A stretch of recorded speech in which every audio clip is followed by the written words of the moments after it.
The meal, Subway's chicken cordon bleu melt. Bite into the unforgettable flavor of the new chicken cordon bleu melt. Made with grilled chicken, Black Forest ham, and melted cheese.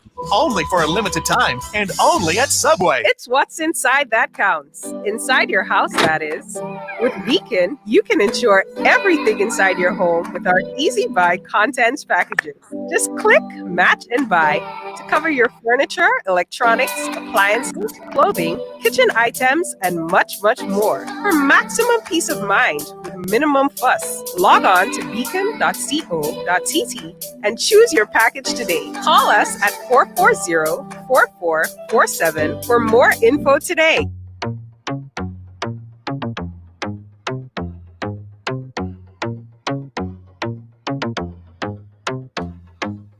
And we are back inside the room to start another working week. Good morning, everybody. It's really good to be back with you guys. Hope you had a wonderful weekend and you're energized, you're pumped, you're excited about this week. And we are definitely happy to have you back in the room. Those of you already coming in, do so quickly, and of course hit the share button. And we're getting ready to start today's conversation. Unfortunately, we were disrupted on Thursday, and again, our apologies for that. You know how it goes with technology. Sometimes it works well, other times it have you scratching your head profusely. So that was our case on Thursday. So we decided to give it another shot this morning, and hope that she is gonna work with us this morning. Hope that she's gonna cooperate in the room today. So again, welcome to the wonderful folks who tune in every single day for the ladies' room. All the newcomers in the room, good morning and welcome. It is indeed a pleasure to have you. Like I said, on Thursday, we were having the conversation with the Honorable Dee-Ann Kentish Rogers out of Anguilla, and we want to continue that this morning. That means we're going to have to start all over again, but we gotta make it work. So fingers crossed we're gonna have a good show this morning. So without any further ado, let me say special morning to the Honorable Minister and welcome her to the ladies' room once again. How are you doing today? Good morning, Aruna. I'm doing really well. Thank you. And thank you to all the listeners for the ladies' room who are going to accommodate me for coming back a second time. I apologize for the first time, but two times the charm. We'll rephrase it now. And I'm doing very well. And I just want to tell everyone, have a happy Monday and welcome. Thank you so much. Well, it seems as though we're off to a good start. So we're going to forget what happened then and pretend this is our very first try, our very first trip, right? Yes. And make it work. So you have so many accolades, that one can bestow upon you that you've earned, of course. You've won Miss Anguilla, you've graduated with a law degree, you've passed the bar, you've won Miss Universe Great Britain, you became the first Black woman to represent Great Britain at the Miss Universe pageant, you was featured in that L'Oreal ad, you defeated the former premier of Anguilla, you made history as the youngest government minister of Anguilla ever. And these are some of the things that I want to talk about, at only 27 years old, might I add. We want to discuss that this morning, and of course, the role that you're playing now as a minister. So before we get to that, we were speaking about you, your background, and how we got to this point. So I just want to jump back there for a minute and tell us more about yourself. You're bringing, family, and how they would have encouraged you or would have gotten you to this point or supported you to get to this point. Yes, I've been very fortunate to have a very supportive family. And I think they've been very instrumental in me arriving at this place in my life. I know that I'm privileged in that respect because a lot of people don't have the same family support units. I grew up on a farm, running around playing barefoot. I was a little bit of a tomboy. And my mother was an accountant, but she moved over to the farm after the global financial crisis in 2008, and she decided to go into agriculture. And so that put me through school. The land put me through school. And that's the same thing that happened for my grandmother. My grandmother put all her children to school through laboring on the land, through farming with the pigeon pea tree, because that was Anguilla's gold, as we call it. It put a lot of individuals through school. That was their barter, their tool of trade. And So I have a very close connection with the land. I have a very close connection with sports and athletics because these are all things that were very instrumental in my development. And I'm fortunate once again for all of the opportunities that I've had thus far in my life. And as much as I have succeeded, and as much as I have accomplished, nothing would have been possible without the support of my community and my family. So I'm a little bit of a tomboy, that moved into a girly girl's passions, and I think I'm a balance. I have a balanced perspective. I know the best of both worlds. I've embraced my femininity and my energetic, sporty side. Mhm. So you explained the farming and how that would have influenced, how it would have brought you through different stages of life. How did the law part of it come into the picture? Well, the law part came into it through my great aunt, Dame Bonisley QC. She was one of the first female barristers in the entire Caribbean, and the first QC. And through growing up, most of my family members started to traverse down the road of becoming lawyers. So, at a lunch and dinner table, what I would hear around the table is discussing the merits and demerits of a case, talking about rights and the rights of others, and constitutional reform. So it was something that I was exposed to at a very young age, and I was very interested in it, and that's why I decided to try out for the debating team. And then when I got onto the debating team and I was able to vice captain the team, and then to bring the team home to victory twice, and then to get best speaker. So I've always put myself in a place of advocacy, and talking on behalf of others. It's just been a passion of mine from a very young age, and that continued to steer me towards that direction. But the why was always representing others. Mhm. I mean, and it seems as though the last 3 years, everything seemed to have happened for you. From going on to be crowned the first Black woman for the Miss Universe Great Britain in its 66-year history. That was, I'm sure, a remarkable feat, and that you did that at 25 years old. So before we talk about that part, though, including the sporting aspect of your life, how would you say that has brought about this whole, but just everything full circle? Mhm. Because a lot of times you hear this says sports really brings out your discipline side of life. So how did that aid you in getting to where you are now? Well, as you said, Aruna, it's about discipline, and sporting sometimes requires you to put your other interests on the sideline because it's very time consuming, and you have things that you want to achieve. You have personal bests that you want to achieve, and in order to achieve them, you have to be willing to sacrifice. And thankfully, I've learned those lessons while I was an athlete in high school. I then went on to compete in the Carifta Games and win a bronze medal in the pentathlon. And through further development and training, I then went on to win the silver medal at the Central American Caribbean Championships in the heptathlon, which was the first time an Anguillian female had competed in the multi-event category. So that's high jump, long jump, 200 meters, 100-meter hurdles, 800 meters, javelin, and shot put. As you might tell, I'm quite slight, so my weakest events would have been the javelin and the shot put. Mhm.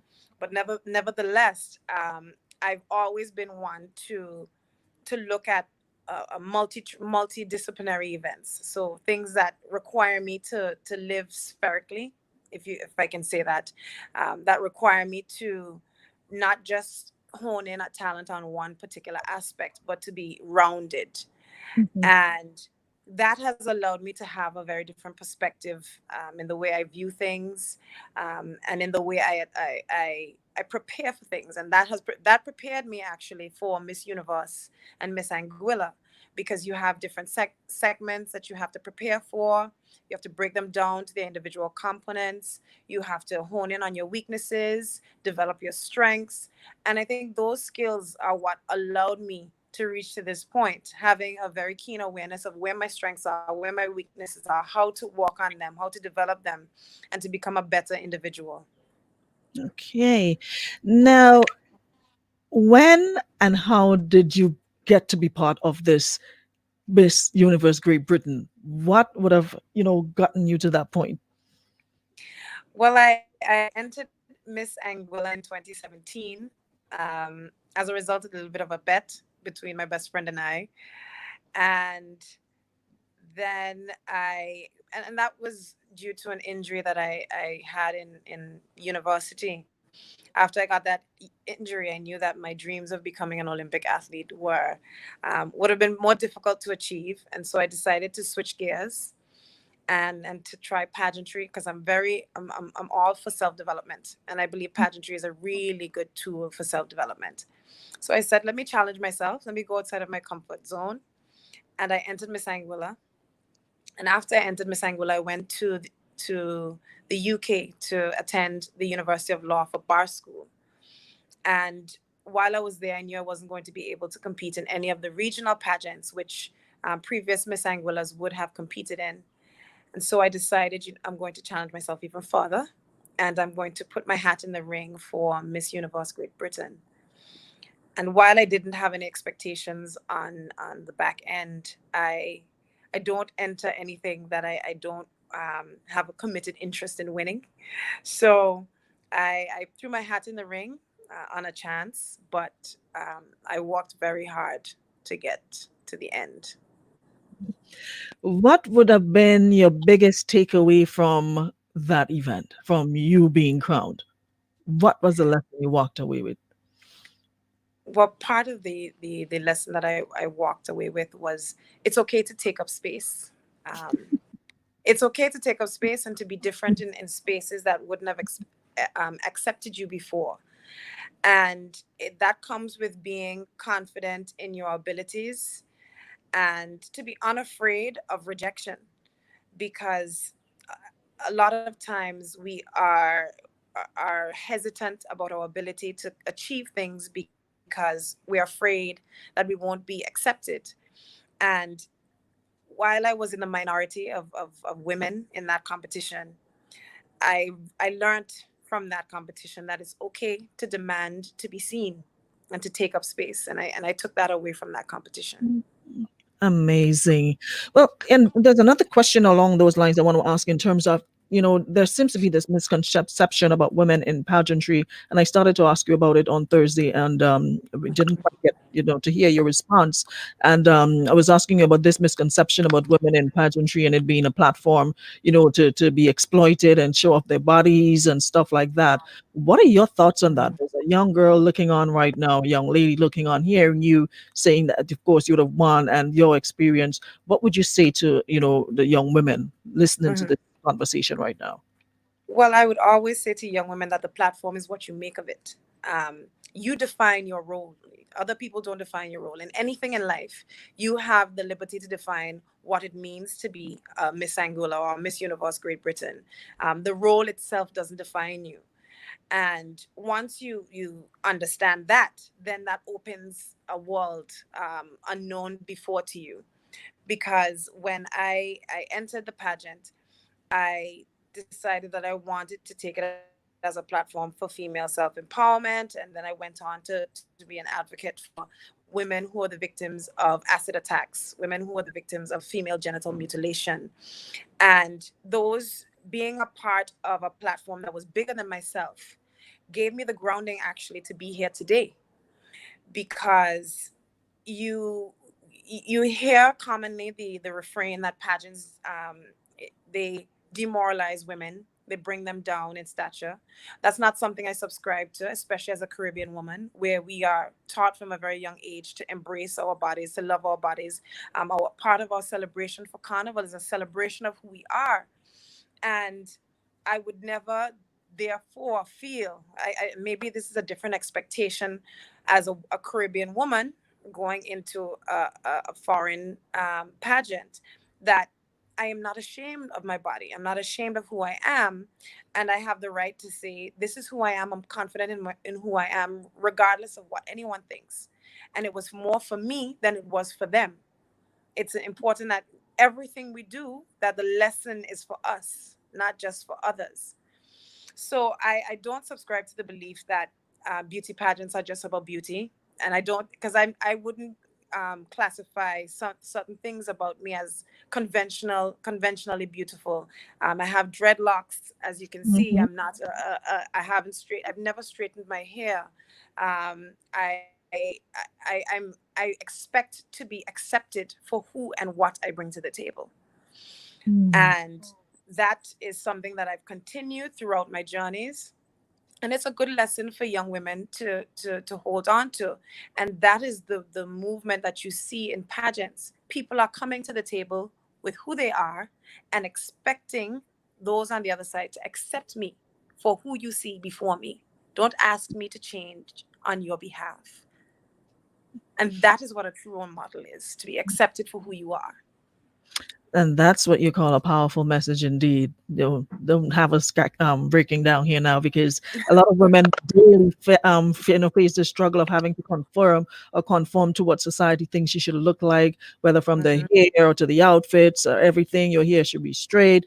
That mhm, it's too kinky. It's not straight enough. You hear so many different struggles every day that women undergo. So it's really, really good hearing you say that, coming from somebody who has lived it firsthand, and of course that is your truth to live. So that all that has taken you now to be the Honorable Minister of Social Development and Education in Anguilla. Tell us a little bit about Anguilla. I mean, and as I was telling you last week as well, Anguilla is a place you hear of, but you're like, okay, it's just probably another island where you have beach and what mhm, have you. What makes mhm. Anguilla special? The special thing about Anguilla is always its people. We are the secret sauce that everyone's wishing to take a sip of. Anguilla just has an environment that you can't explain until you experience it. It's warm. It's engulfing.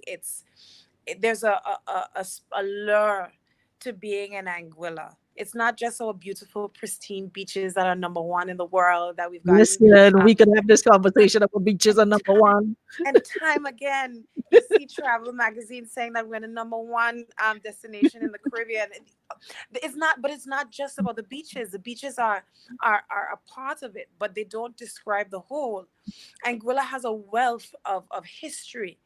When we look back at how our ancestors refused to be moved from this rock, this barren land that they called a place there was nothing to be gained here. So they told our ancestors to leave and go to Guyana, that they couldn't stay here. And our ancestors say, we prefer to starve on this rock than to leave and abandon this rock. Is that resilience, that the determination? And you can sense that from the people, even after Hurricane Irma. And you see a new word that's always coming out to describe the people in Anguilla, which is resilience. It's and it's a feeling that you get when you're around the people.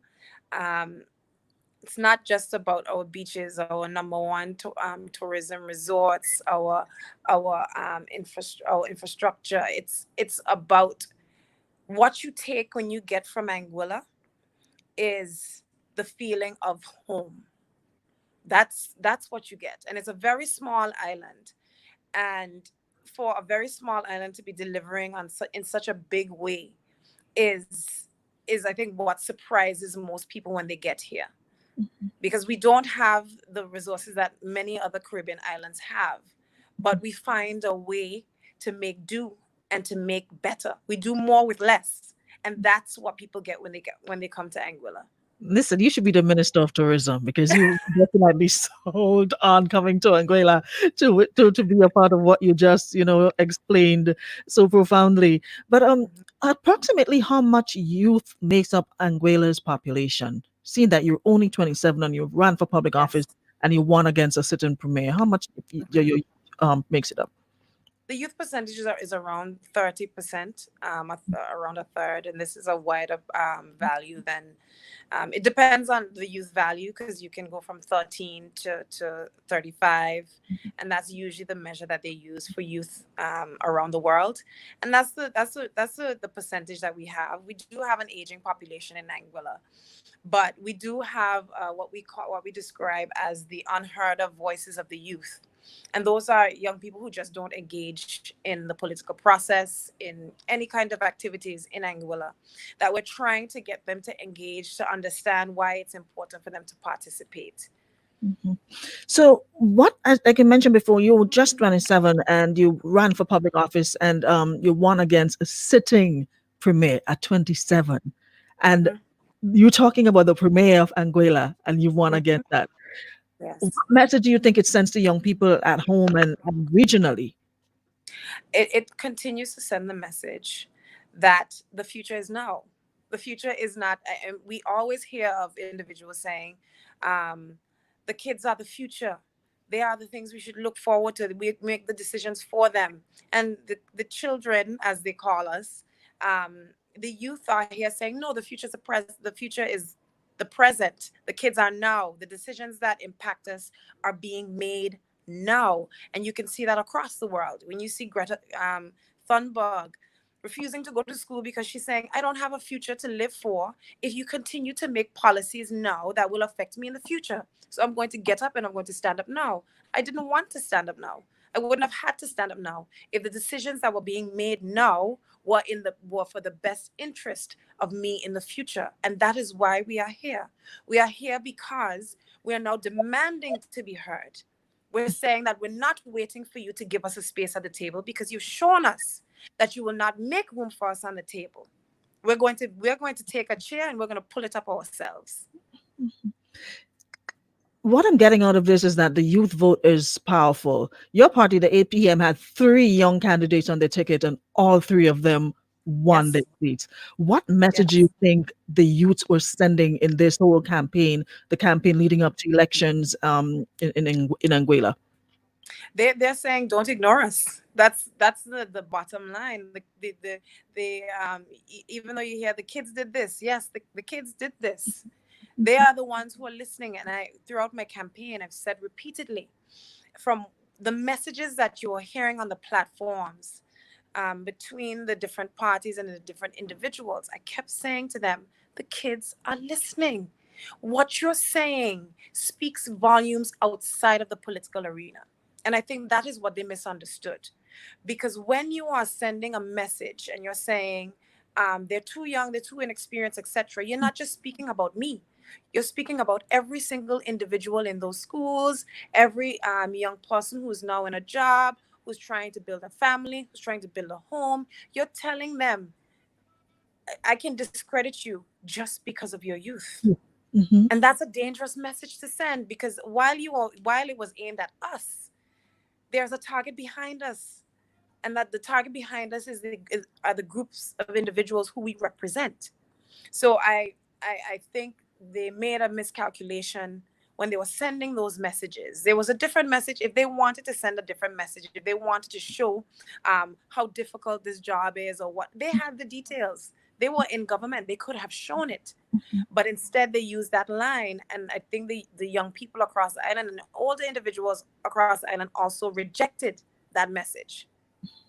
It's this seems to be well, at least something that we have in common as well, because last week when I had two youth on my program, they were practically saying we were still having this conversation that those who are older and have more experience and would have been there for a long time, they seem to have a difficult time making way for the youth to whether through training them to working alongside them, but they have a problem in moving aside and letting youth have more say and be more involved in the country. And when Yes. you look at it, you have a more youthful population than an older population. So if you're not paving the way for youths, when you leave, or God forbid you die, whatever, what happens to that void?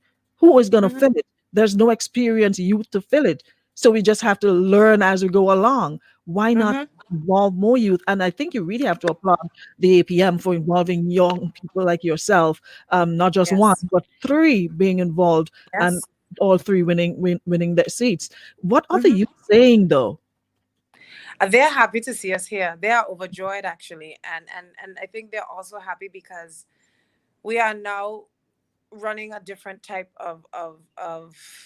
We ran a different campaign, and our style of governance is different because we are still accessible. There is an open door policy for most of us, for all of us, in fact. And although we're still getting the ropes in this first week, because we just completed our first week, going into our second week, and while we've been inundated with new information and striking information, they still trust us. They still trust us, and that is really what's keeping us level. They trust us. Well, every time we go down the road, sometimes when I'm driving down the road, I just stop off at wherever I see a group of individuals, and they keep saying, we're so proud of you. We know that it won't be easy, but we're here for you. We will support you, and that's the kind of conversations that we're having. It's not just about us, and we're explaining exactly what we're finding to them, and that's something they've never experienced before. They've never been brought along the journey. And when you are elected by the people, you are governed by the people. Your job is to the people. Your job is not just to yourself anymore. So the message that we're getting, the feedback is that they're proud of us and they want to keep pushing us to do better. And we'll continue to take it on our shoulders and continue to work hard because that's what they put us here to do. You announced your candidacy 9 months before elections. I mean, Mhm. you're this is you're relatively new, brand new, Yes. spanking new, squeaky clean Thank to politics. you. You've never before run for public office, but you ran against a sitting premier in electoral district 4, who was a 40-year veteran politician. Yes. Out of Yes. all the other districts that you could have chosen, why Yes. that one? Everyone said to me when I decided to run in District 4, I wish you'd run at large. You would have won an easy seat. It would have been easy. But I sincerely believe that it's not always about taking the easy choice. And my life has I think, shown that I'm not one who just chooses things for expedience, because it's not just about getting into office. It's also about telling people that you'll be there for them. And I have benefited from the District 4 community. I grew up in this community. I went to the Valley Primary School. I'm a Golden Horse. I went through the system in District 4. I'm a member of the St. Mary's Pro Cathedral that's homegrown in District 4. So I had my navel string buried in District 4. And I felt as though no one owned District 4. So there was nothing that told me that I couldn't run in District 4 just because there was a veteran in District 4. If there's a competition to be had or a race to be run, let us both run it on our merits. You can say that, hey, Dee-Ann, you are entitled to say, hey, Dee-Ann, I prefer the sitting premier over your own candidacy. That's fine. That is Mhm. for their individual choice. But I'm putting myself forward as an option to say I do believe that I offer something else, and that message was accepted. What was your message generally on the campaign trail? Because going through the all the information that I gathered, I heard that you were dubbed a little girl and that you had no experience, you're not fit to be a leader. How did you deal with all those issues during your campaign? You have to focus on your message, and it's something that I learned even in Miss Universe Great Britain, because I faced a lot of criticism from individuals who felt that a black woman shouldn't have won Miss Universe Great Britain. I faced racism, but that's not the focus. You give energy to what you focus on, and I wasn't going to give energy to the negativity. And what I was focusing on was my message. My message was, a part of the party's message was, change can't wait. And it wasn't just about switching faces, it was switching the way we do things. It was about accountability and transparency. And we have shown, even the first seven days in office, even though we are juggling our portfolios as we have to do, we're still coming out to the people. After 7 days, we came out and we said, hey, this is the situation we found in office. We wanted to keep you abreast to what we're facing. And that makes it easier to deal with the the other things that are going on. You allow people to decide where they fall along the spectrum, but you have to focus on your targets because that is what the people have elected you there to do what you campaigned on. So we've got what 7 days in office. How does it feel sitting in the chair as the Minister of Education and Social Development?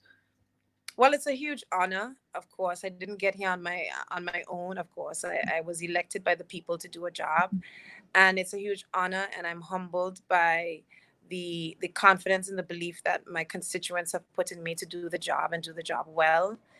And I am further humbled by the responsibility for education because this is the future.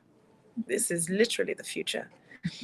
And I intend to execute my job professionally and to the best of my ability for the benefit of the youth of Anguilla, to equip them with the tools necessary to succeed in life and to also think about themselves, because I think education is the road through which people determine their own identity.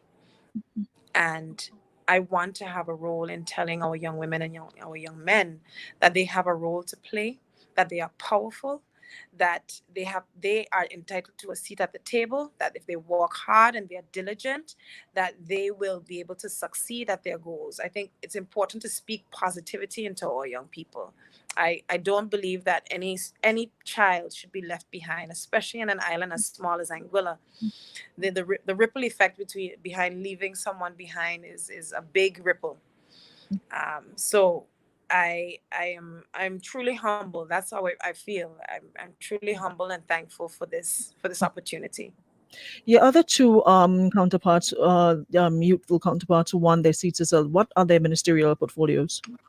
So my best friend, actually, this is the first thing we're really doing together, is Miss Quincy Gums Marie.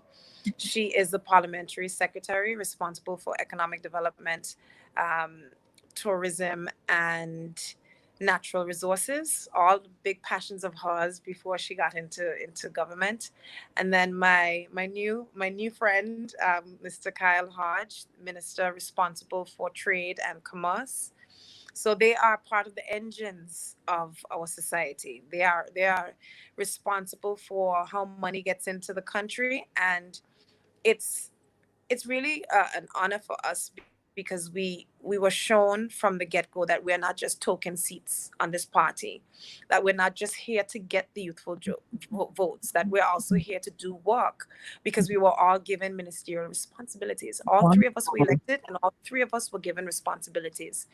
And that is something that our leader, the premier, Dr. Ellis Lorenzo Webster, has given us a space to do. And that's why I know that he was genuine when Mhm. he came to us and he said he wanted us to be a part of something bigger for Anguilla. I'm happy you made that point too, because you see that a lot of the times, youths are used to gather the troops, rally them in, gather the votes, and then not giving the senior positions or ministerial positions. You see that happening a lot of the time. So your Mhm. premier was definitely serious about it, and involving the youthful vote, involving making sure you have a voice and a say in the running of Anguilla. So that is really, really commendable indeed. So Mhm. looking ahead now for the next 120 days, what are some of the challenges you think your government will have to focus on or face with all COVID-19, everything, in the air? What do you think those are? Well, we know that as a financially we have a major challenge, because as many of the other Caribbean islands are experiencing, tourism was our main industry.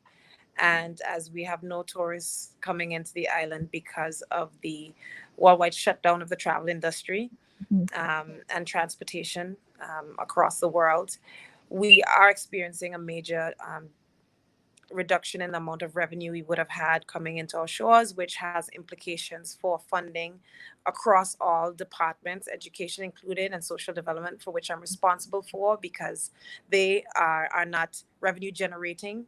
Um, Mhm. Departments. They are, departments that need funding to continue to exist. And so we have entered into negotiations, re-entered into negotiations from with our UK counterparts for assistance within the next 10 months. Hopefully that can help us, and that's to help with our COVID-19 response. Really, the aid that they are planning on providing is COVID related.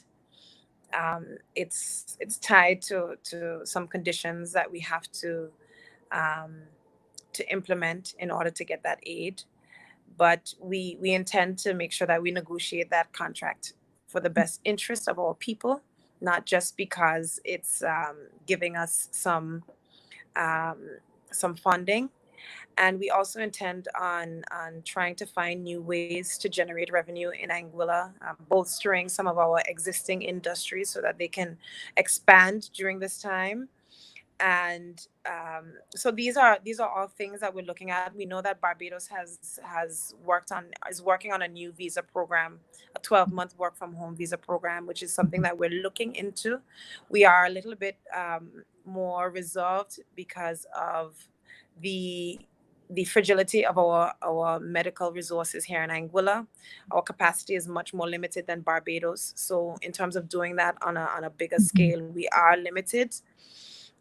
But we're monitoring the situation as it goes along, because as you can tell from the United States, there seems to be an explosion of cases, and whatever measures and decisions we make have to be measured against the public interest and public health and safety.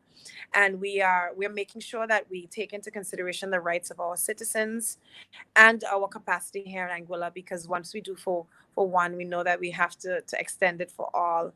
Yes. And so we're taking a very measured and response to ensure that we can handle this in a responsible manner for the benefit of our people going forward, to continue to build our responses, our capacity, and our economy. So it's a big challenge, but we are working diligently and over time to get it done.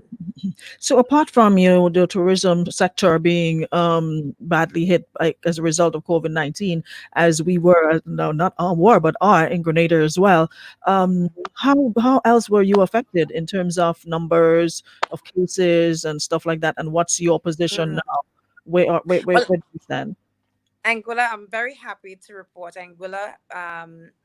We have no suspected cases. We have no active cases. We had 3 cases in March, all of which are fully recovered. And so Anguilla enjoys a Only three. COVID, only 3 cases. Wow. Yes. So we have been very fortunate to have avoided most of the damage that COVID-19 has caused to many other countries, especially neighboring countries like the Dominican Republic. Um, so we're very fortunate. We're almost sheltered in a sense, and we're a little bit of a haven right now. And so for us, it's just been about building our capacity. We are repatriating citizens. We have been repatriating citizens. So, but fortunately, none of our citizens who've been repatriated have tested positive thus far for COVID-19. And that is, even though we've repatriated quite a number of citizens to Anguilla. But we're also monitoring the situation as it goes, because we know that the cases, we were really and truly repatriating students. And now that we've had the students come home, we're now looking externally to see what is next.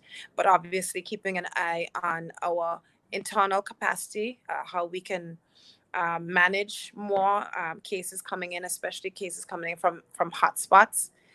So it's been a careful balancing act, and our technical teams and our officials are working overtime to ensure that Anguilla remains a safe space for the public interest in Anguilla. So I'm down to my last question. Time really, really flies when you're having Yes, good. it does. In terms of regionally, are there any regional leaders that you might be looking forward to meeting or working with? Mhm. Well, I'm looking forward to meeting and working with all Caribbean regional leaders, because I am particularly excited about regional integration.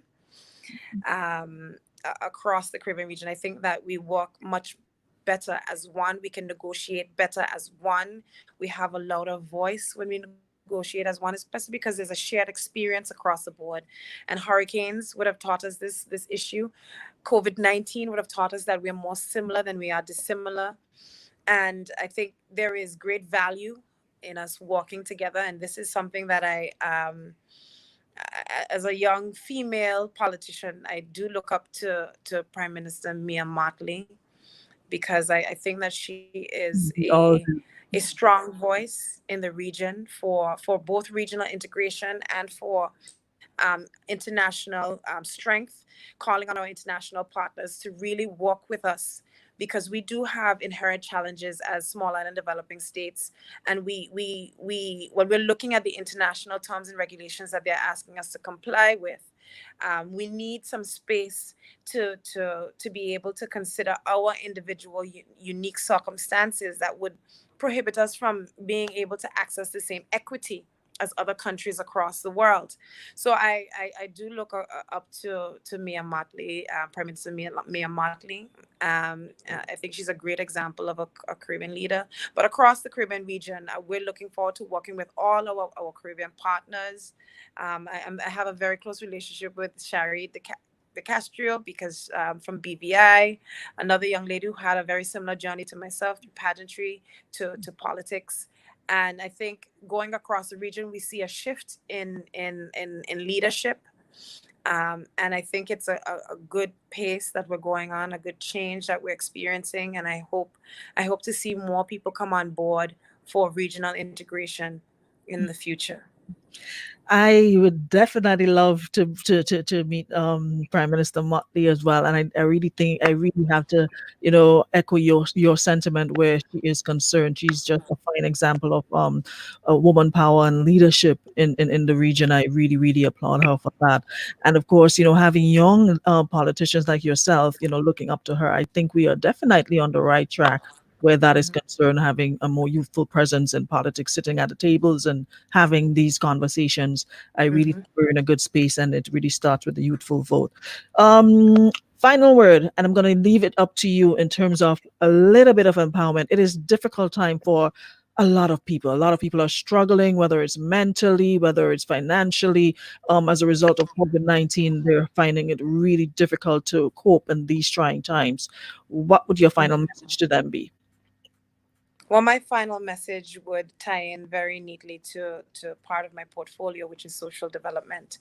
I really think that it's important, if not a paramount importance, for us to really, as a region, look at mental health as a severe challenge to our development, and to put it on a higher priority list for focus going forward. Because as much as we can look at physical um, disabilities and recognize their seriousness, mental disabilities and mental health issues and struggles with coping have a similar ability to hinder our development going forward. And therefore, I would call on the community, because in these trying times, it really is the community that takes us forward. If there's one lesson we learned from Hurricane Irma, is that the strength of community is what carries us through the difficult times.